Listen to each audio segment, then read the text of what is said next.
तस्वीरें दिखाएंगे कि किस तरीके से जो डेलीगेट्स हमारे मेहमान पहुंचे हैं उनकी गाड़ियों का काफिला, एक हुजूम हम यहां भारत मंडपम के बाहर देख पा रहे हैं। बिल्कुल, हम तस्वीरें दिखा रहे हैं, हमारे सहयोगी अभिषेक ये तस्वीरें आप तक पहुंचाएंगे क्योंकि भारत मंडपम ठीक हमारे पीछे है और रिपब्लिक भारत की बड़ी टीम हर तस्वीर दिखाने की कोशिश कर रही है। और ये तस्वीर भी आप देखिए, अगर गाड़ियों के काफिले की बात करें तो यहाँ पर जो बैठकें चल रही हैं, जो अभी पहला सत्र चल रहा है सृष्टि, पहले सत्र में हम एक पृथ्वी वन अर्थ की बात कर रहे हैं। वन अर्थ की जब हम बात कर रहे हैं तो ये देखिए कि किस तरह से तमाम लोग जो है यहाँ पर पहुंचे हुए हैं। और जो चर्चा का दौर चल रहा है सृष्टि, जो चर्चा का दौर चल रहा है वो कितना आउटपुट डॉक्यूमेंट क्या रहता है, आउटपुट रिपोर्ट क्या रहती है, इस पर खास तौर से जोर रहने वाला है क्योंकि यहीं पर ध्यान केंद्रित है कि हमें बेहतर स्थिति में दुनिया को लाना है। और भारत समावेशी विकास की बात कर रहा है, समावेशी विकास की बात कर रहा है भारत। और जब समावेश हो रहा है, अफ्रीकन यूनियन को जब शामिल कर दिया गया है तो आप समझ सकते हैं कि अपने आप में ये बड़ी कहानी कहने का तरीका भारत का है। और भारत ये सोच कर आगे बढ़ रहा है कि जो लोग हैं सृष्टि, जो लोग हैं उन्हें जोड़कर जो ऐसे देश हैं जिनकी आवाज नहीं सुनी जा रही थी उनकी आवाज सुनी जा सके, बिल्कुल उनकी आवाज सुनी जा सके। और एक बार फिर से वो तस्वीर हम यहां दिखाना चाहेंगे। अभिषेक, आप वो तस्वीरें दिखाइएगा कि कैसे ये जो काफिला है, हमारे जो मेहमान यहां पहुंचे हुए हैं, तमाम देशों के जो राष्ट्रीय अध्यक्ष यहां पहुंचे हुए हैं, उनका ये काफिला इस वक्त आप यहां पर देख पा रहे हैं। और सबसे बड़ी बात यह है कि बैठकों का जो दौर है वो यहां पर शुरू हो चुका है। इसी के साथ में वन अर्थ को लेकर जो पहला सेशन था वो वन अर्थ को लेकर यहां पर सीधे तौर पर बातचीत होनी थी कि किस तरीके से एक पृथ्वी और इसके साथ एक भविष्य का जो नारा यहां पर दिया गया है G20 की इस बैठक का, वो बेहद महत्वपूर्ण हो जाता है। और प्रधानमंत्री ने अपने जो शुरुआती संबोधन उन्होंने G20 समिट का किया, तभी उन्होंने कहा कि एक विश्वास का जो संकट यहां पर पैदा हो चुका है, उस संकट को खत्म करना बहुत जरूरी है और समय आ चुका है। सबसे बड़ी बात, जो विकासशील जो देश हैं उनको किस तरीके से आगे बढ़ाना है, आगे लेकर चलना है, उसकी भी एक बानगी यहां पर देखने को मिलेगी। तमाम ऐसे मुद्दे हैं, क्लाइमेट चेंज की अगर बात करें, क्रिप्टो करेंसी की अगर बात करें, तमाम मुद्दों को लेकर सलोनी यहां पर बातचीत होनी है। और जाहिर है कि एक साथ आगे बढ़ना है। और सबसे बड़ी बात, वैश्विक चुनौतियां जो हर किसी के लिए हैं, जिसमें से एक मुद्दा रशिया यूक्रेन युद्ध का भी है, जो सभी के लिए कहीं ना कहीं समस्याएं खड़ा कर रहा है, उसको लेकर भी यहां बातचीत और चर्चा संभव है। बिल्कुल, बहुत सारे ऐसे मुद्दे हैं वैश्विक चुनौतियों की। हम जहां बात करें तो अभी विश्वास का जिक्र, क्योंकि प्रधानमंत्री के संबोधन में भी था, विश्वास की कमी है, एक सिंक्रोनाइजेशन की कमी है। अगर G20 ग्रुप की बात करें तो दो अलग धड़ों में बटे नजर आते हैं क्योंकि कहीं ना कहीं किन किन मुद्दों को लेकर आपसी सहमति नहीं हो पाती है। तो उस लिहाज से यहाँ पर जो चर्चा है, बातचीत का दौर है, वो चल रहा है। और हमारी सहयोगी श्वेता भी हमारे साथ जुड़ी हुई हैं। श्वेता, बहुत सारे वैश्विक मुद्दे हैं जिनको लेकर चर्चा हो रही है, उम्मीद यही है कि इससे निकलकर कुछ अच्छा पॉजिटिव सामने आए।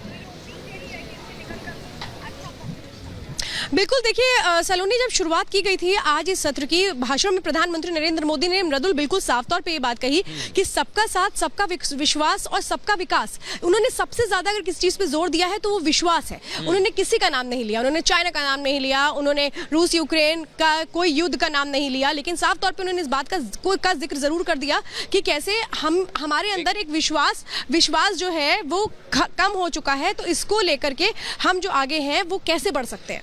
बिल्कुल, और देखिए प्रधानमंत्री नरेंद्र मोदी ने जो महत्वपूर्ण बातें कही हैं वो समझनी होंगी और देखनी होंगी, क्योंकि प्रधानमंत्री ने अफ्रीकन देशों को शामिल करके ये बता दिया है कि आने वाला समय जो है वो भारत का समय है और आने वाले समय में भारत अपने लिहाज से काम करेगा, अपने विकास के ओर प्रतिबद्ध रहेगा और डिजिटल क्रांति के युग को भी और आगे बढ़ाएगा। और ये देखिए, ये हम दिखा भी रहे हैं, इसीलिए देखिए ये वो तस्वीरें हैं जहां से पूरी दुनिया को जो संदेश है वो जा रहा है। देखिए, भारत मंडपम का 723 एकड़ का ये पूरा परिसर ये बता रहा है कि यहाँ पर जो इंटरनेशनल मीडिया आई है वो यहाँ से किस तरीके से एक बड़ा नैरेटिव जब G20 के जरिए सेट हो रहा है तो वो किस तरीके से वो बड़ा नैरेटिव बाहर जाएगा और ये बताते हुए कि भारत कैसे आगे बढ़ा। देखिए, ये हम तस्वीरें आपको दिखा रहे हैं, भारत मंडपम की वो तस्वीरें हैं जहाँ पे आप देख रहे हैं मीडिया सेंटर। देखिए, मीडिया सेंटर वो जगह है जहाँ से तमाम न्यूज जा रही है, इंटरनेशनल लेवल पर कैसे काम चल रहा है वो हमें यहाँ पर एक बात और यहाँ पर देखनी होगी। जो देश आए हैं वो भारतीय चैनल्स को देख भी रहे हैं, ये भी जानकारी मैं दे दूं दर्शकों को, वो एक एक चीज देख रहे हैं, किस तरह से भारत ने तैयारियां की हैं वो वैश्विक स्तर पर पता लग रहा है। और भारत में क्या क्या हुआ है ये एक साल से हमने देखा है, कच्छ से लेकर कन्याकुमारी तक, कश्मीर में, आंध्र प्रदेश में, अरुणाचल में, हर जगह पर जो बैठकें हुई हैं वो ये बताने के लिए काफी हैं कि भारत अपने आप को अब वैश्विक स्तर पर किस तरह से मजबूत कर रहा है। और वही हमने कल भी सांस्कृतिक रूप से देखा था,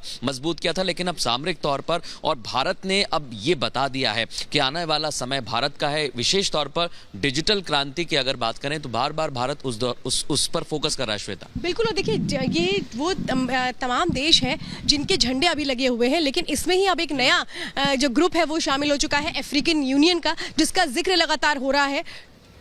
और इसका लगातार जिक्र हो रहा है, जिसके जरिए ये पता लग रहा है कि भारत की उस बात को सबने माना है। देखिए, यही वो बात है, भारत कैसे सबको साथ लेके चलता है। मृदुल, आगे आइए। कैसे सबको लेकर साथ में चलता है, लेकिन ये बता रही है तस्वीरें कि कैसे हम एक साथ होकर के मिल करके चल रहे हैं, चाहे वो भारत मंडपम के अंदर बातचीत हो या फिर यहाँ पर मीडिया सेंटर को लेकर के बातचीत हो। जी सुमित, ओवर टू यू। बिल्कुल अहम तस्वीरें यहाँ पर दिखा रहे हैं मृदुल और श्वेता। जिस तरीके से हमारे साथ हमारे जो तमाम पैनलिस्ट हैं वो भी इस वक्त मौजूद हैं, गेस्ट मौजूद हैं। मैं यहाँ पर जो है जिंदल साहब आपके पास आना चाहता हूँ।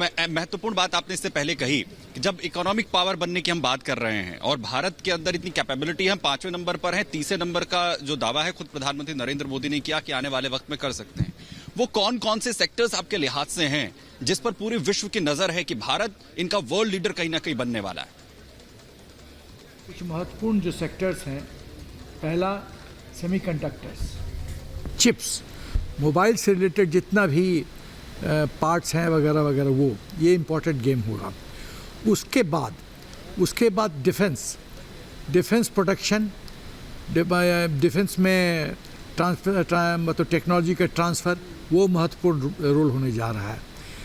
तीसरी बात, हम एग्रीकल्चर के फील्ड में, फूड प्रोडक्शन के फील्ड में, जिस तरह से हमने कोरोना के समय में अपना अन्नदान दिया, लोगों को, गरीब देशों को फ्री में दिया, वैक्सीन दिया, ये दिया, तो ये इम्पोर्टेंट इशू होगा। आप इसमें पर्यटन को कैसे देखते हैं? क्योंकि अगर अभी हम वैश्विक स्तर पर देखें तो 11% का जो जीडीपी में ग्रोथ का है वो कहीं ना कहीं वैश्विक स्तर पर नजर आती, लेकिन भारत का उसमें इन्वेस्टमेंट सिर्फ अभी 6.7% है। इसके बाद कितना बूम आने की उम्मीद है? देखिए, एक कहावत है, जो दिखता है सो बिकता है। यदि मैं आपके घर के गाँव के बारे में कुछ नहीं जानता तो मैं आपके गाँव आऊँगा क्यों? लेकिन मोदी जी ने बहुत ही समझदारी के साथ जो एक्सपोजर पूरे विश्व के लीडर्स, 152 देश के लोगों को एक्सपोजर दिया कि हिंदुस्तान है क्या। जब आप हर एक स्टेट का एक ये स्टॉल बना रहे हैं, कई स्टेट के डिस्ट्रिक्ट लेवल के स्टॉल बन रहे हैं, तो हिंदुस्तान का खाना, हिंदुस्तान का इतिहास, हिंदुस्तान का कल्चर, हिंदुस्तान का बैकग्राउंड, हिंदुस्तान का हिस्ट्री। अब जैसे माननीय प्रधानमंत्री जी मिस्टर बाइडेन को ब्रीफ कर रहे थे कि जो जिस बैकग्राउंड में वो ब्रीफ फोटो लिया जा रहा है, उस बैकग्राउंड का इंपॉर्टेंस क्या है? कोणार्क सूर्य मंदिर, हाँ, उसका इंपॉर्टेंस क्या है, व्हील्स क्या बताते हैं। तो जब आप इस तरह से बात करते हैं तो प्रेसिडेंट ऑफ अमेरिका ये सोच के जाता है कितना धनी इतिहास है हिंदुस्तान का। तो सर, इंटरेस्टिंग ये भी लगता है जब वो जाने की कोशिश करते हैं तो उसी के साथ साथ वो खुद रुकते हैं और वो कहते हैं यहाँ पर सुजाता कि मैं समझना चाहता हूँ कि आखिरकार ये जो कोणार्क का सूर्य मंदिर है, ये जो व्हील है, आखिरकार है क्या? बिल्कुल, 13वीं सदी में ये बनाया गया और उसके क्या महत्व है, किस तरह से समय का चक्र वो उसका सिंबल है कि परिवर्तन हमेशा होता रहता है, समय का चक्र है। कर्नल सिंह, मैं आपके पास भी आना चाहूँगी। जब हम टेक्नोलॉजी ट्रांसफ़र की बात करते हैं और जैसे कि अमेरिका और भारत के बीच जब अमेरिका गए थे प्रधानमंत्री, तभी ये उम्मीद थी कि GE और HAL के बीच समझौता होगा, ड्रोन्स के लिए समझौता होगा। आपको लग रहा है कि हम उस दिशा में आगे बढ़ गए हैं? देखिए, समझौता तो ऑलरेडी हो गया है। It is only now the minority part of it कि यस, उसकी जो निटिग्रिटीज हैं, क्या वो पूरी की पूरी टेक्नोलॉजी ट्रांसफर होगी कि नहीं होगी, वो किस तरीके से होगी, मैन्युफैक्चरिंग यहाँ होगी, कौन करेगा, कौन उसकी सीक्रेसी मेंटेन करेगा, कौन उसकी सिक्योरिटी रखेगा। क्योंकि अमेरिका अगर कोई भी अपनी टेक्नोलॉजी किसी के साथ शेयर करता है, पहले तो वो बहुत एलर्जिक है, वो बहुत ज्यादा कन्विंस होना पड़ता है उसे कि ये हम देंगे।